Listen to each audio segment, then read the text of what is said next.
মেয়েরা বাবার জন্য যেই পাগল, হাজারো সন্তান বাবার জন্য ওই পাগল না, ওই মায়া অন্তরে রাখে না। যার কন্যা আছে সে ছাড়া বুঝানো যাবে না। মেয়েরা বাবার জন্য যে কত আশিক। বাবা যদি একটু অসুস্থ হয়ে যায় ছেলেরা বিরক্ত হয়, এত অসুস্থ হসপিটালে কে নিবে। কিন্তু মেয়ে যখন শুনে খানা বন্ধ করে দেয়, পাগলের মতো দৌড়ায়। বাবার অসুস্থ খবর পাইয়া বলে আমি আর ঘরে থাকবো না। বাবায় কই বলে হসপিটালে, কয় দৌড়াও। ওই মেয়েটা বাবার কাছে যায়, বাবা এত কষ্ট পাইও না, কাঁদিও না। একটা মেয়ে বাবার জন্য এতটাই ফেদা, এতটাই মায়া মোহাব্বত নিয়ে চলে। একটা মেয়ে চায় তার কলিজাটা কাইটা বাবার জন্য দিয়া দিবে। ওই মেয়ে পাইয়া যারা খুশি না, তোমাদের কপাল বড় খারাপ।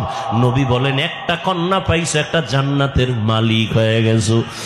দুইটা কন্যা পেয়েছো, দুইটা জান্নাতের মালিক হয়ে গেছো।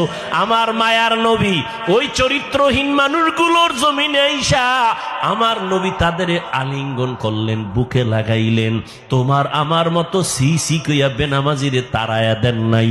আল্লাহর নবী ওরা গালি দেয়, নবী আরো কাছে যায়। ওরা লাত্তি দেওয়ার চেষ্টা করে, নবী আরো কাছে যায়। ওরা গালি দেয়, ওরা বদনাম করে, নবী প্রশংসা করে। ওরা জবান বন্ধ রাখে, বেজার হয়, নবী বারবার হাসি দেয়, আসো।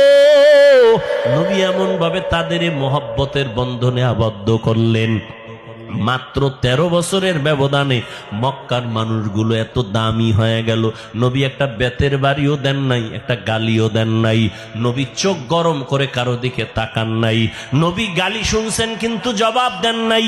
মাত্র 13 বছরের ব্যবধানে এই মক্কার চরিত্রহীন মানুষগুলো এত দামি হয়ে গেল।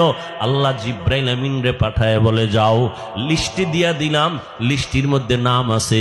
নবীকে বলো ঘোষণা দিয়া দেয়, এই লিস্টিতে যাদের নাম আছে সবাই বিনা হিসাবে জান্নাতি। রহমতের নবী অল্প টাইমের ভিতরে মক্কার মানুষগুলোকে জান্নাতি মানুষে পরিণত করে ফেললেন। সুন্দর আখলাক আর ব্যবহার। একদিকে নবী দাওয়াত দেন, অন্যদিকে নবী আল্লাহর কাছে সারা রাত দোয়া করেন, আল্লাহ ওই মানুষটা বুঝে না, হেদায়েতের দরজা খুলে দাও। ওই মানুষগুলো কি দিনের পথে আনো। তায়েফের ময়দানে আমার নবীর আদর্শের দিকে তাকাও। তায়েফের ময়দানে ওই কাফের ওরা সবাই নবীজিরে দেখা ছোট ছোট বাচ্চাগুলোরে লেলিয়ে দিল। বলে পাথর মেরে মক্কার এই পাগলটারে তাড়ায়া দাও। মায়ার নবীরে যখন পাথর মারে বৃষ্টির মতো রক্তগুলো পড়ে পড়ে নবীজির জুতা মুবারক আটকায় গেছে। নবী চোখের পানি ছেড়ে কাঁদে। আল্লাহ সহ্য করতে পারলেন না। ও জিব্রাইল আমার নবীরে গিয়া বলো এখনই তায়েফের জমিন উল্টায় সব ধ্বংস করে দেই। জিব্রাইল আইসা বলেন, ইয়া রাসূলুল্লাহ আল্লাহ পাকের হুকুম, আপনি বললে তায়েফের জমিন উল্টায় দিব, সব মেরে ফেলবো। মায়ার নবী কাঁদেন আর বলেন, না না এদের মারবা না, এরা চিনে না, এরা বুঝে না আমি মুহাম্মদকে। আমার মা নাই, বাবা নাই, আমি বড় ইয়তীম। দুনিয়াতে বাবা বলে ডাকতে পারি নাই। 6 বছরে মা হারায় ফেললাম, আমি বড় অসহায়। তবে এদের মারিও না, একদিন এদের দ্বারা দিনের বড় উপকার হবে। আমার মায়ার নবীকে যতই ওরা গালি দিত, আমার নবী একটা গালিও দেন নাই, জবাবও দেন নাই। নবীর আদর্শ দিয়া মক্কার জমিনটাকে জান্নাতি মানুষ বানায় দিলেন সব।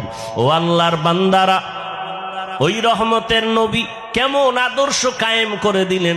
যুবকদের নবী বলে গেলেন, যুবকের আমি মুহাম্মদের উপকার করেছে, বুড়ারা আমি মুহাম্মদের বিরোধিতা করেছে। ও যুবক বাবা, কয়দিন আর দুনিয়াতে বাঁচবা? আমি কিন্তু এতক্ষণ চিল্লাইলাম, তোমার পায়ে ধরে ধরে বয়ান করলাম।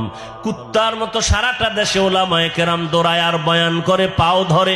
ও আল্লাহর বান্দারা, বিনিময়ে তোমরা একটা টাকাও দাও না, বরং গালি দাও, বিরোধিতা করো। এরপর আলেমরা কিন্তু এর গালির জবাবও দেয় না, বরং দেখলে হাসি মুখে সালাম দেয়, মোহব্বতের সাথে বুকে লাগায়। এর একটাই মাত্র কারণ, নববী আদর্শে তারা চলতেছেন, দুনিয়ার মানুষের দিনের পথে ডাকতেছেন। ও যুবক বাবারা, আজকে আমি এই কথা বলি নাই তুমি আজকে আমার মতো পাগড়ি লাগাও, স্কুল কলেজে তালা লাগায় মাদ্রাসায় চলে আসো, না।